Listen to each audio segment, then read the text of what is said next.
Good morning and welcome to the Morning Charge. This is another special edition, our Social Revelations mega series, episode 2, Myth Busting. My name is Chris Kerr, I'm your host, and this is a project sponsored by Reyactive LLC.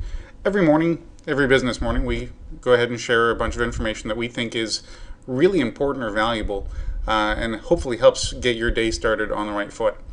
This 6-part series is really a particularly important one because we've uncovered a whole pile of social media information that turns the entire subject on its head. Again, just like yesterday, everything that we're showing today is almost the opposite of what we assume to be social media truth. So throw everything you thought of before out the window, put it on hold, put it on pause, put it in a safety deposit box somewhere, but take it to one side and learn what we have available over the next remaining 5 episodes. And if you missed yesterday's, go back and watch it. Honest, it's a great foundational piece. But today's is really exciting. Lots of very interesting stuff today that will just blow your mind. Things that we just assume to be true. And they're not. Not even close. So get ready, sit tight, and welcome to the Morning Charge, Social Revelations Episode 2.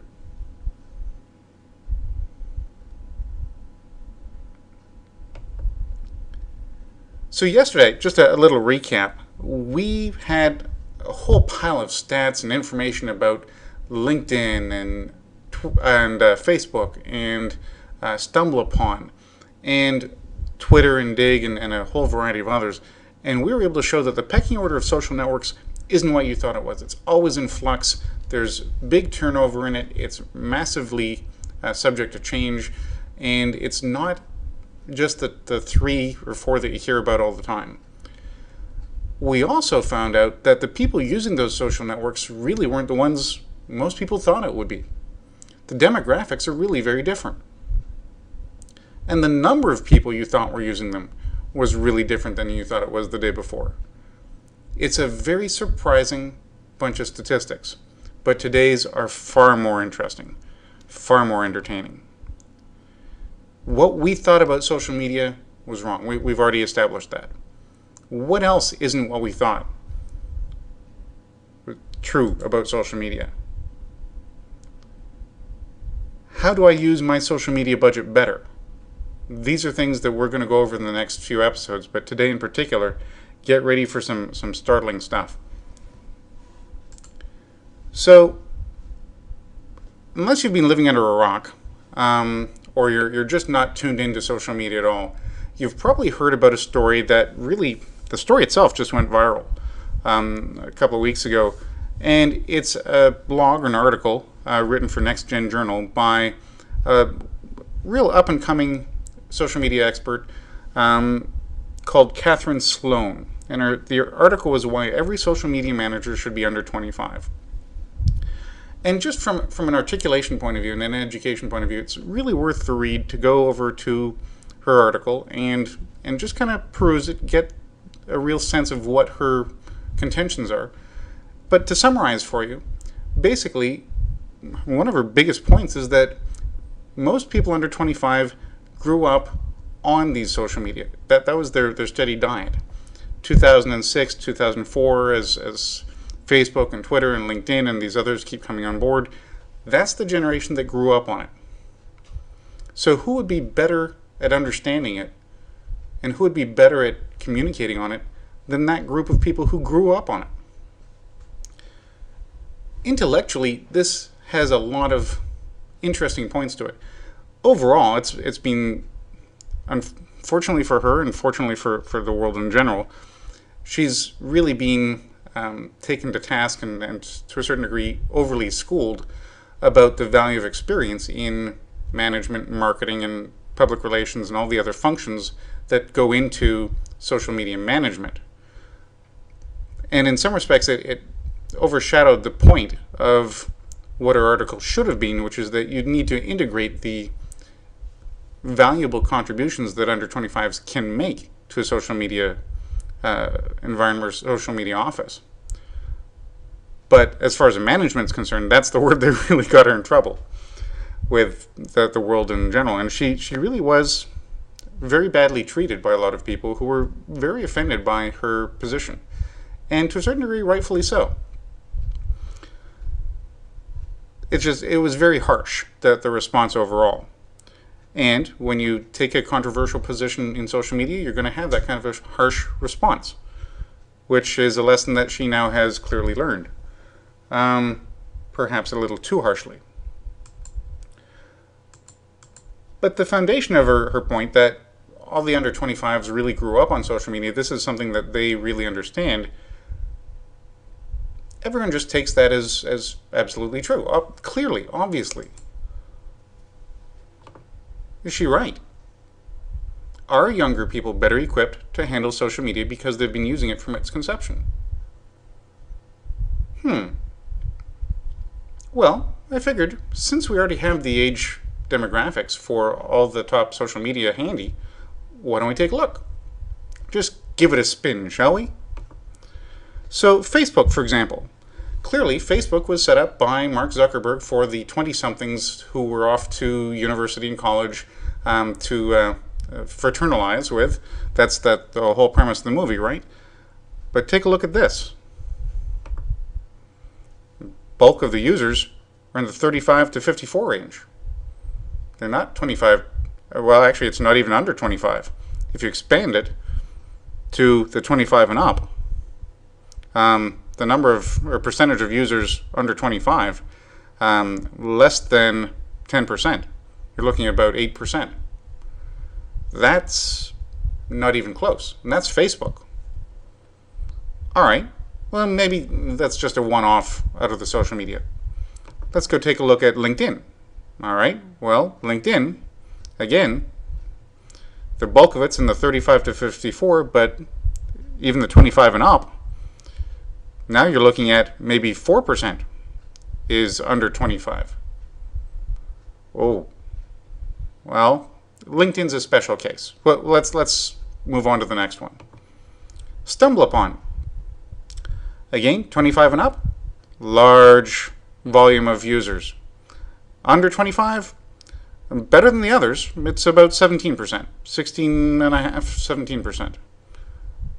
But is it enough to say that they're the ones who understand the media better than all of these people? Again, StumbleUpon's a little different. Let's go take a look at some of the others. How about Twitter? Oh, Twitter, the vast majority of it's well over the age of 25. Although 15% are under 25. Not looking good. How about one more? YouTube. That's where all the young kids go off to watch the music videos and that kind of stuff, right? Apparently not. Apparently 10% of them do. The rest of us watch videos on YouTube. Those over 25. 5 for 5. That's not very supportive of the idea that we knew before we started today was true. We knew that those under 25 grew up with the social media. And now we've seen point blank in 5 of the top volume user base social media in the world that not one of those 5 was there even a strong support base, regardless of dominating, but not even a strong support base in any under 25 age group. That is very telling of the entire understanding all of us have of how social media really works. Everyone assumed she was right. Even top pros in social media marketing and social media management and community managers have all argued that she might be right on that point. And in fact, we've just proven, without a shadow of a doubt, that she's wrong. The vast majority of experienced users of this media are much older than 25. They may even have 20 years on her, or more. That's why all of those foundational assumptions we've thought were true about social media need to be examined when we're talking about building a social media campaign. If the assumption is The under 25s know how to use this stuff because they're the main users, and they guide your social media plans to talk to the under 25s because those are the biggest bunch of users. We've just proven that both of those facts are wrong. You'd be getting bad advice about targeting the wrong group and the wrong demographics on the wrong social media. So your results, by definition, cannot be very successful. And coincidentally, that's what a lot of company directors are finding. They went out and hired a lot of relatively inexperienced social media managers who didn't know a pot from a tea kettle, and as a result, not getting great results. They're not paying any attention at all to these facts. You're not seeing these facts broadcast over major news networks. That's not what's coming out.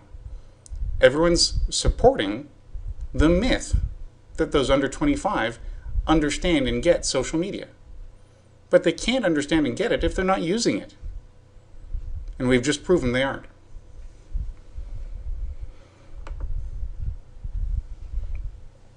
Under 25s do not use social media more than over 25s.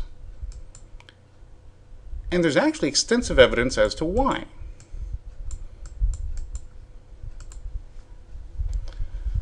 Now, social media we think of as the Facebooks, the LinkedIns, the YouTubes. But in reality, social media is any environmental community where you can have that social interaction,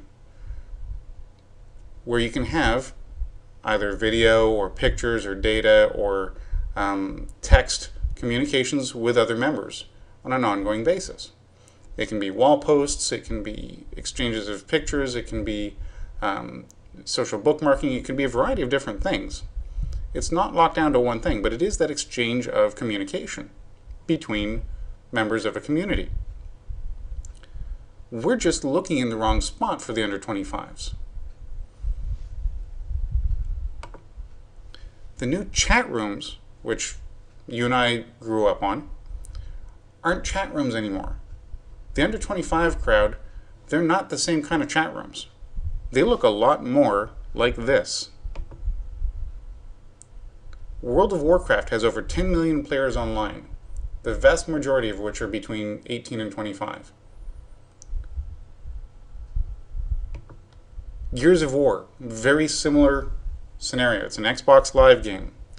Even our nephew, when he was here, he had a variety of these Xbox Live games where they connect online with each other, and his number one point, perfectly valid, is this is where and how he gets to talk to his friends. That's the under 25 social network.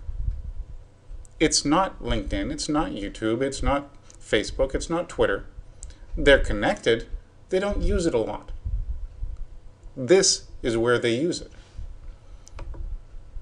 Social networks for under 25s have effectively been gamified. What's important isn't your grades, it's not how many superstar business people you know, it's not somebody necessarily who can get you a job that's important. It's how well respected you are and how creative you are as your online persona. That gets you attention, which gets you followers, which gets you more connections in a gamified version of this. The thing that's prized over everything else in a gamified social network, especially for the under 25s, is loyalty. That's come out in study after study after study. Equally in those studies, that loyalty is inconsistently given, but it's always expected or demanded. So you have lots of what they'd call, or what we used to call, flame wars or arguments or flare-ups based on these interactions. As at one point somebody thinks of it as a game, another point they think of it as a friendship, and it goes back and forth between that nuanced alliance building that nations used to call it. When you talk about it between countries, they call it alliance building. When you talk about it between people, it's that frictional element of friendships and social interaction. But that's a very different environment than the non-gamified social networks of Facebook, LinkedIn, Twitter, YouTube, etc. So how you approach them is really very different. I thought it might be comparable to compare things like Gears of War and World of Warcraft to online virtual games or simulations like Second Life. But Second Life, the average age of the users there is over 33. So that doesn't hold true either. It's a different environment there as well. It's much more closely aligned with real-world interactions. It's less of a game and more of a Second Life. A lot of that has to do with how the age groups self-identify. And if you're going to capture the attention of the under 25s, you need to go where they are. And like Levi's learned the hard way, you need to grow with them into their next evolution and the evolution after that. As they go through life, changing the way they change, your brand has to change the way they change as well, so that not only do you adapt and keep them as a customer base, but you also bring on the new customers of the next group of under 25s. So it's a permanently adapting flow. Marketing has to be. That's why the idea that since social media is a technology-driven event, it's a technology-driven media, by definition the under 25s master it. They don't. They have other areas that they don't even realize are powerful, powerful marketing tools. And as a result, they're concentrating in the areas where business people understand it, but they don't know how necessarily little the world understands it. That's why this whole area is so foggy. People aren't paying attention to the facts. If you just follow the facts, you'll see, as we've seen over yesterday and part of today, that what we thought was true isn't, but what is true is very usable. It's very actionable. You can work on this. You can go into gamified areas and actually use that for business and promote different aspects of your business. You can go into social networks and target your messaging to the right people and get much better results, but only if you know who's actually showing up to the party. There are so many important business reasons for incorporating strong input and engagement in social media strategy from people under 25. But being more familiar with it than older users isn't one of those reasons.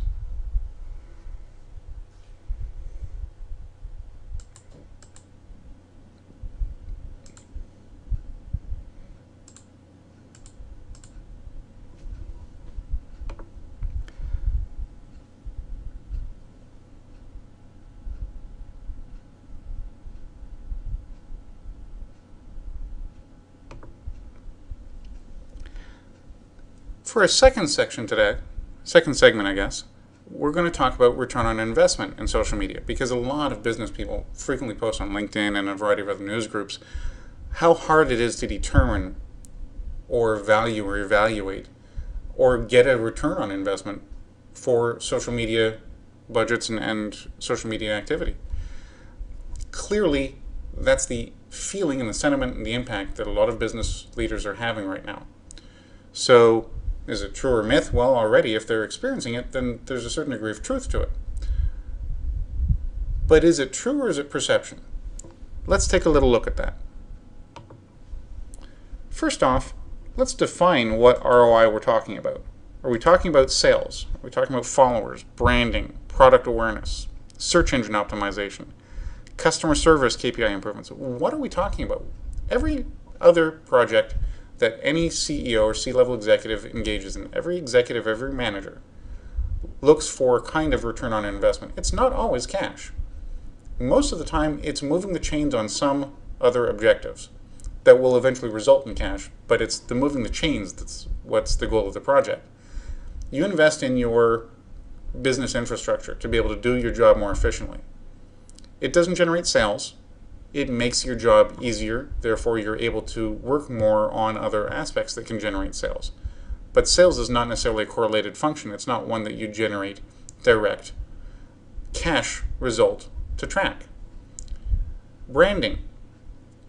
Procter & Gamble and Johnson & Johnson will and have taught many, many courses on the value of branding. It's not like this is up for debate. Branding is something that is extraordinarily valued and valuable, and as a result, it is a form of ROI. Product awareness, especially if you're launching a new product, or if you have a recurring product, or you have a new version of a product, new rendition, you have a product recall. No matter what the reason for getting awareness out about that product awareness has an ROI. Search engine optimization is fully integrated into your social media strategy. It has to be. That's how a good chunk of your SEO works. If you have lousy social media, you're going to have correspondingly lousy SEO. There's no other choice. There's no result to it other than that. And customer service. A lot of businesses are seeing great turnaround and great opportunity by fully engaging their customer service staff in the social media experience. That way they can deal with the most strident complaints sooner, have less of an impact overall, and really resolve those customer service issues faster, better, and more efficiently. So the question isn't whether or not you can get ROI from social media, or even that it's difficult to do. The question is, what ROI are you looking for, and how do you plan to measure it? So let's take a look at some examples. So a lot of businesses just had that little, I call it a snit, and said the only way we can measure it is if we actually see cash on hand as a result. So we're going to tie our social media campaigns directly to daily deal sites, because that directly results in cash, that directly results in customers. We can track that. So they went to things like Groupon, Living Social, Busy Deal, Rapid Buyer, BizSaves, Google Offers, and a variety of others. And they've had a variety of mixed results. I directly relate this to all those companies that went out there and said advertising doesn't work. They went out, they bought a newspaper ad, the smallest one they could get. They put a coupon on it for $5 off, $500 service, and said, yeah, advertising doesn't work. We all know that has nothing to do with advertising. That has everything to do with the fact that the business owners or the business managers involved in that decision to put that ineffective ad in that ineffective media, in that ineffective way, on that ineffective timing, because it was a cheap, excuse my German, half-assed attempt to get that out there, because that would get the salespeople off their backs, and it counts as quote-unquote marketing, so it's the cheapest way they can do it. We know why that doesn't work. The same thing is true about these offers. You can make a spectacular offer and have millions of people knock on your door, but if you don't have a plan and a loyalty program or some other incentive to keep people coming back on a regular basis, they're going to be one-stop shoppers. That they come in, do their shopping, and they leave. And some may come back, but the vast majority won't because it's out of their way. There's no shopping or buying habit built in. That has nothing to do with the efficiency of the products, these daily deal sites. And it has nothing to do with social media. It has to do with the fact that you're not using it right. Again, it's a lack of expertise that you're suffering from, not the ineffectiveness of the tool. And to prove that, let's talk about that for a second. Online Media Daily has put together an article on Friday, July 6th, so it's really comparatively current, less than a month old. And it talks about the fact that for the last year or two, most of the information about daily deal sites has really been pretty unpleasant. Forrester Research recently projected minimal success for those kinds of sites. But a new study funded by Rice University shows a completely different picture. They go into a lot of different elements and factors, one of which is those companies that do a one-time deal and forget it typically don't necessarily do very well. But in almost every case, those companies that do 7 or more deals over a period of time, every case has resulted in long-term, more profitable sales for the companies that do them. So number one, the biggest issue is that it's not done with the idea of building recurring traffic, putting an offer in place that makes sense for building recurring business. If you're not going to do that, then don't bother. If you don't want recurring business, don't cater to recurring business, and then don't complain that you're not getting any. But they can categorically demonstrate that those companies that do are actually doing very well. In fact, they show that what's more, the percentage of businesses making money from daily deal sites, not the daily deal sites, but the businesses that pay to have offers put through there, the percentage of businesses making money jumped about 6 percentage points in May 2012 alone. Went from 55.5% to 61.5%. So almost 2/3 of the companies that use the daily deal sites to promote their business are making money from them. Also of note, the researcher found that daily deals are just as likely to be successful for both businesses that don't do any marketing and those that spend heavily. Another aspect that they found was critical to the success of these sites and the offers in them is that the likelihood of enjoying profitable promotions is now directly and positively tied to the experience you have in the business. If you go to the business and the experience is lousy, the promotion is going to be lousy and the profitability is going to be lousy. It's a given. It changes how you approach these. You can't just throw something out there because it's a good deal and say, that there, I've done it, I've done the best I can. You need strategy, you need planning, you need to think this through, and you need some expertise. You're not going to get that from a variety of different sources. You're going to get it from somebody who knows what the heck they're doing. Those people are enjoying awesome success. But you can clearly see that not only is it possible to track the ROI, millions of companies are already doing it. Another form of ROI, sales in particular. Let's take a look at LinkedIn. You want something that's more traditionally seen as a social media? We'll take a look at LinkedIn. Now, Infographic Labs produced this information, and if you go to HubSpot.com, that's where they actually got the data from. They found that 61% of businesses on LinkedIn experienced successful business-to-business sales. 39% experienced successful business-to-consumer sales.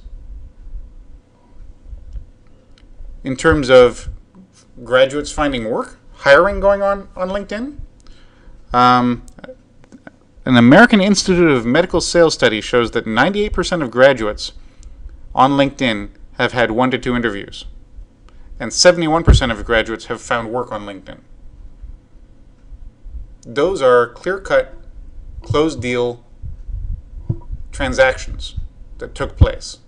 Whether you're hiring, i.e. you're selling yourself into those companies, and the same thing would be true for consultants.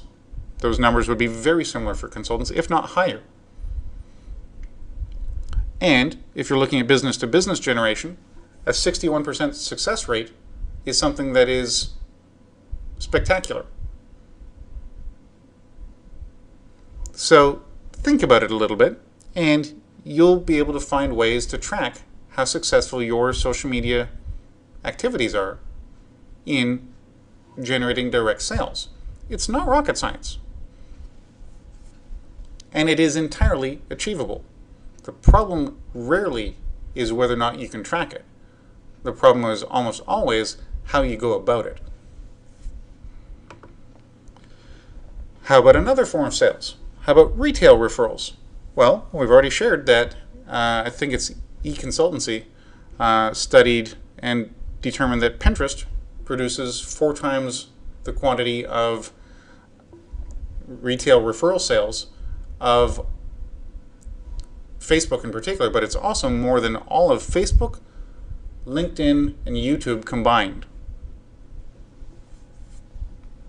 There's a form of ROI that's pretty clear to document. another web blog host that's deeply into the social media expertise side is Webiquity.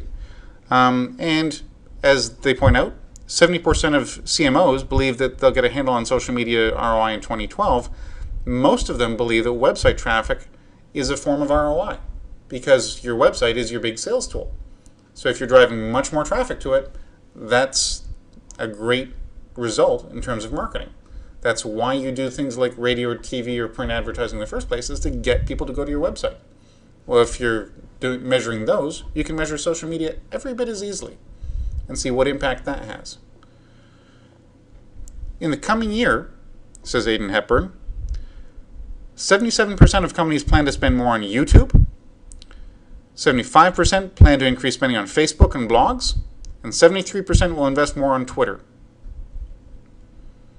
Now, from what we've already seen about Facebook, there's some questions as to how smart that strategy is. Those for YouTube and Twitter, we'll get to those later today. But that's not to say that they're not interested in it. That's what the plan is already. Those CMOs are already dedicated to the idea that if they can generate more traffic, and they're going to go through some strategy to do it, basically 3/4 of them are going to spend more on the primary social media. How about branding as a form of ROI? Well, again, Webiquity. There's a group called Blue Focus Marketing, and they quote Eric Qualman that 78% of people trust peer recommendations versus only 14% who trust ads. All social media is peer recommendations. That's all it really is. It's not about advertising in social media. It's always about the engagement. So the more people and more followers you engage, the more peer recommendations you get. It's a complete no-brainer. So by definition, branding as a form of ROI is built for social media. And here's some more stats on some of the things that go with that. So consumers are more likely to trust online consumer opinions, 49%, opt-in vendor emails, 40%, and even brand websites, 35%, than any type of web-based advertising through search ads, which comes up at 21%. Those search ads at 21% outperform other formats. But excluding search ads, the others don't even rank. And search ads themselves are about half, or less than half, of online consumer opinions, especially those found in social media. So if you're spending money on search advertising, but you're not spending money on social media engagement, you're only getting half the results for a one-time engagement. It's up to you, but I'd say branding is a form of ROI. We just checked that box. How about customer services as a return on investment? Well, again, Webiquity. Gavin O'Malley says research from New York University, which finds that 78% of respondents or consumers agreed that either social media platforms would soon replace other means of customer service altogether or become the dominant way for consumers to communicate with corporations. Study also noted that 45% of respondents would feel angry if ignored by companies on a particular social media platform. That's almost half. Nearly 1 in 3 respondents said they would stop doing business with the offending company altogether. And there's more and more statistics that show that every day. So, yeah, I'd say customer service is a form of return on investment. We just checked the value of that box and the fact that it's clearly trackable. So determining metrics and getting return on investment from social media is not difficult to identify for social media professionals. For rookies, that's a completely different story. If you can't figure out a social media strategy and then build the key metrics into it and build a return on investment into it, you've hired the wrong person to do that job. It's not that it's not doable and it's not that it's the most profitable thing you can do. It's that you've got the wrong expertise doing it for you, whether that's you or whether it's somebody else.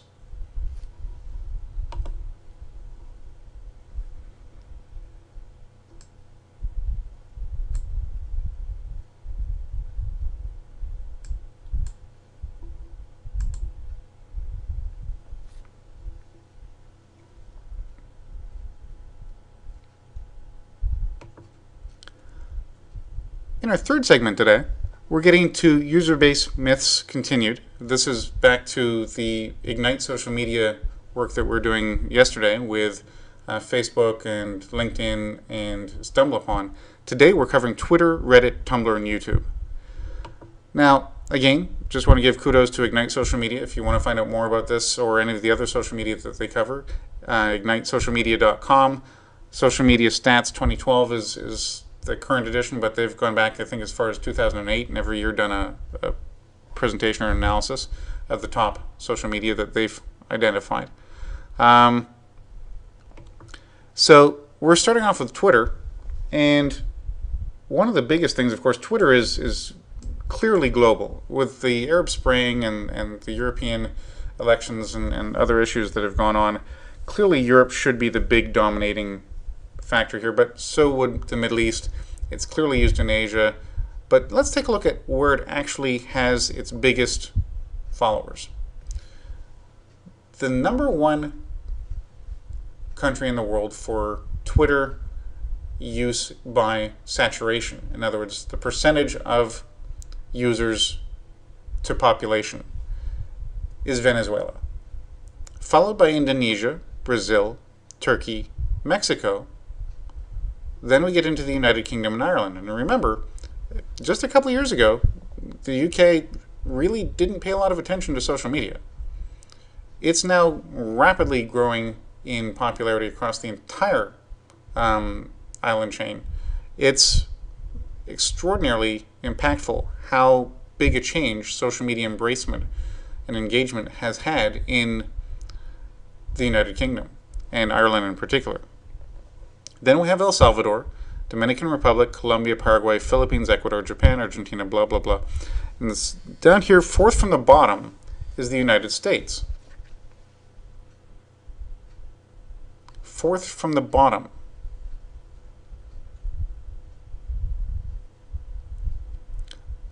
We have a national saturation for usage of Twitter about a quarter of what it is in Venezuela. Now, gross numbers, we're going to trump Venezuela all the time because we have far more population. But in actual percentage of user base, it's really very small. We're talking about probably 100 million users, maybe, if we're lucky, in real use. And of that, 73% of them are third-party posting tools. So they're not necessarily reading any of it, but they are posting. And all that's based on monthly usership. So who's using it? How many people are using it daily? Because we post things daily, and the lifespan of a tweet is 2.8 hours. So if you tweet at 6 a.m. East Coast, odds are by 9 a.m. East Coast, in other words, by 6 a.m. West Coast, your tweet has expired. Doesn't mean it's removed. It means that nobody's going to see it in the real flow of social media communications. So you would have to retweet again in order to catch the West Coast. But by retweeting it the second time, you're going to irritate all the people on the East Coast that have already seen it that morning. That's making managing your social media distribution very challenging. You have to find new ways of communicating the same information so that you're not irritating people, but you are getting full saturation and full coverage. That's not something that comes intuitively. You have to know and learn to look for that. And when you're talking about a country as wide as the US and Canada are, you're talking about some pretty important factors that timeline alone have in determining how successful your social media campaign is going to be. But if you compare all those other countries, we'd have much more success if we're pitching to, let's say, Central America or Latin America, South America, than we would pitching in the US if we're doing a primarily Twitter-based campaign. So regions for Twitter, that's significant, but if you take a look at all those populations that are ahead of us, when you factor that out of the Twitter statistics, what's actually left for Twitter users and Twitter financial identification in US demographics. It's kind of an interesting thing. So let's take a look at some of the other issues with Twitter, or not necessarily issues, but let's do a comparison maybe. We'll compare top regions for Twitter versus Reddit. Reddit, the number one, is Canada. It's got the highest saturation of anywhere in the world. The US is number 2, Ireland is number 3, New Zealand, Australia, UK. Wow, what a difference. If you're pitching to the North American market, Reddit seems a lot stronger than Twitter. Very odd. We don't hear that. That's not on national news. Twitter's on national news. Reddit isn't. Well, let's get into that, because this is an important piece of news, if that's the case. Well, let's go back and remember the traffic we were comparing.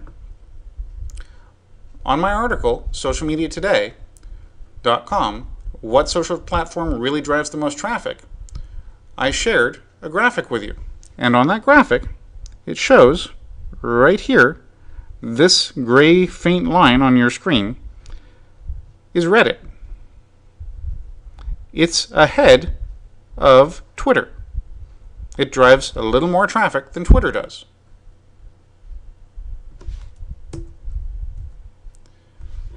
And if its concentration of traffic is Canada, US, Ireland, New Zealand, Australia, UK, then why are all our North American businesses posting in Twitter, not Reddit? Why are we spending our big financial campaigns? Why did we just see the stat that showed that 73% or more of CMOs are planning to increase their Twitter spend, but not their Reddit spend? It's because the social media managers and the CMOs do not know these facts. This is that kind of groundbreaking. It's a complete reversal of what we think is the most valuable use of our money in supporting our social media budget. It's that critical. To reinforce that a little bit more, take a look at the top cities for Reddit. Vancouver, Toronto, Seattle, San Francisco, LA, New York, Chicago. Then you get into Melbourne, Sydney, and London. For Twitter, Caracas, Jakarta, Sao Paulo, Istanbul, Rio, Mexico. You get to New York, you get to LA, and Toronto. Way down the list. You do the math. I don't have to. Let's talk about education between the two. Reddit, a little bit less than high school, even less that are just in high school. More than half have some college, 25% have a bachelor's, and probably about 8% have a graduate degree. Twitter is very, very similar. It's got 60% have some college, a little more on the less than high school. It's about even there. Bachelor's degree is a little less. Instead of 25%, it's about 15%. Graduate degree, again, Reddit is a little bit more, probably about 7.5% to 8%. And for Twitter, it's about 5%. So you're seeing just a little tweak towards a slightly higher educated group in Reddit, but it's very, very comparable. There's not a big difference. How about income? Well, 40% of Reddit's income is 0 to 25K. The remaining 60% is 25K and up. Now let's take a look at Twitter. Twitter has very little in the 0 to 25K. The bulk of it is in the 25 to 50K, and then it has more in the 50 to 75, and then that curve comes back down. So it does look like, although there's a change, it's not a huge change, but it's a significant change. Most of it's coming out of that first column and being redistributed over the next two. So it looks like a slightly more mature audience in terms of the income generation. And that factors into the age comparison. So in this case, Reddit is one of the few social media where the under 25s actually are the more knowledgeable and bigger user base. Now, it's not overall. It's still 2/3 of the users are 25 and up. But this does put a big dent in the income valuations for the user base. So that kind of shows you where that distinction comes from, why there's more of a 0 to 25K impact. That's this part of the market right here. So these are people who are active, they're using the social media frequently, but they don't have an income yet. Twitter, they largely have their income, they're fairly established, and then there's this stat. This is just going to blow your mind. Gender. Reddit. 65 or more % of users of Reddit are male, and only a third are women. Whereas Twitter, it's almost identically the opposite.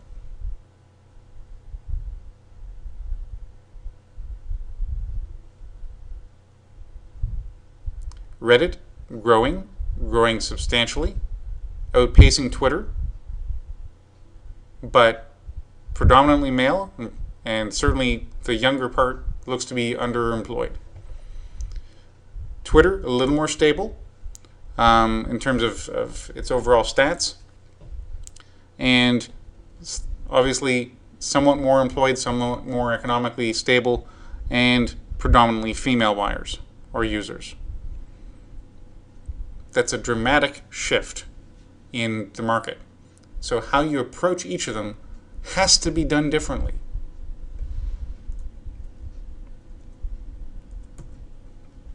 How about Tumblr? Tumblr has a leaning towards a younger audience base, but it's pretty well distributed amongst all the age groups, at least up until the 55 to 64 mark. On the gender side, Tumblr is dominantly female driven. There's a good portion of male attention to it, but there's a 20-point gap between the two. Education-wise, very similar to Twitter and Reddit. Income-wise, very similar to Twitter. Top cities for Tumblr: Manila, Rio, Sao Paulo, Sydney, Melbourne, LA, New York, Toronto, London. Regions: the US and Canada come in for 5th and 6th specifically. Ireland still makes the list somewhere.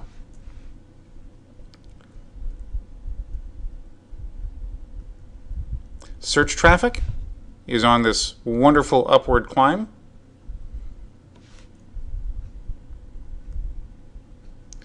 Now we're going to take a look at YouTube.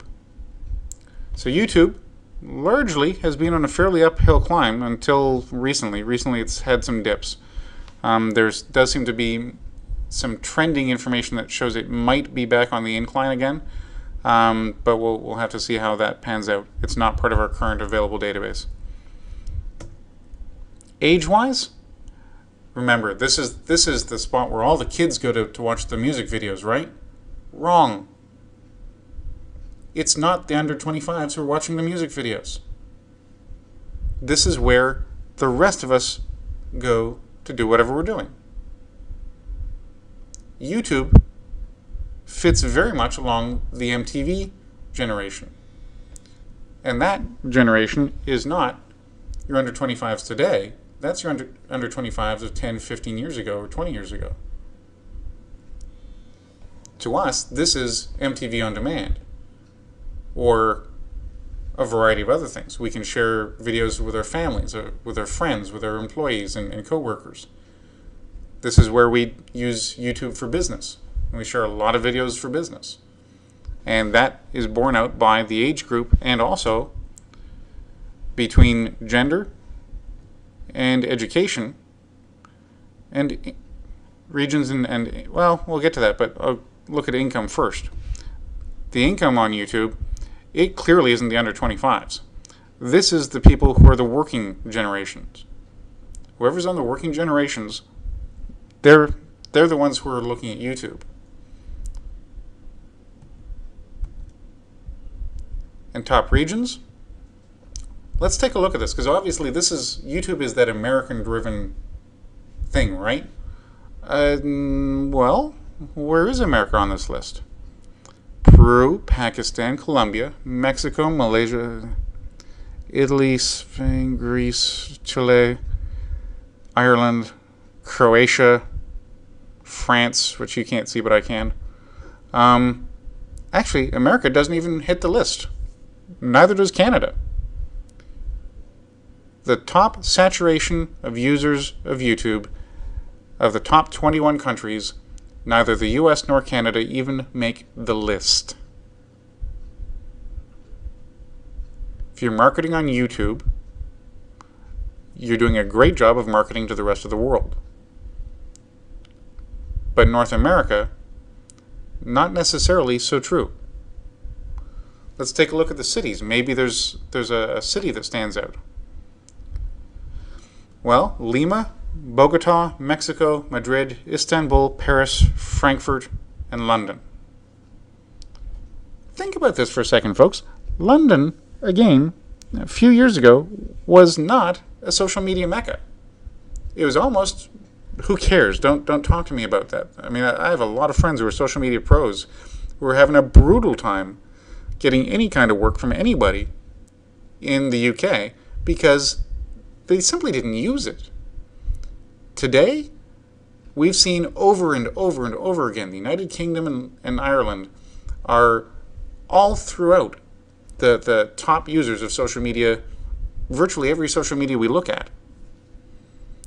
And they're kicking our butts, us being the Americans, and to a certain degree the Canadians, on most of those social media for integration into their community. The US and Canada are not that social by comparison. Again, income, it's the working group that are on YouTube. So that's a lot of myths we've exposed today, and we've broken them all. We've looked at YouTube, we've looked at Tumblr, we've looked at Twitter and Reddit, and seen some huge discrepancies there. We've taken a look at the age of people who are using social media and proven that Catherine Sloan's concept, even though it was generally accepted by the best social media marketers in the world, factually isn't true. The youth, the group under 25, are not the most integrated social networkers in the world. It's everybody but that is so far more integrated and has so much more experience in it. We've taken a look at the concept of social media ROI. Can you get it? How do you measure it? What do you need to do it? And we've blown those myths apart as well. So if we're able to go through all those different things that were just clearly commonplace, assumable information, you hear it all the time, it must be true, and shown that no, actually none of it is true. None of it is true. What are you going to learn over the next 4 episodes? Thanks so much for taking time with us today. Really appreciate your time, and I look forward to sharing with you some awesomely interesting and fascinating facts about social media over the next 4 episodes. This has been The Morning Charge, our special edition, 2nd episode of Social Revelations and Myth Busting. My name is Chris Kerr, and thanks for watching.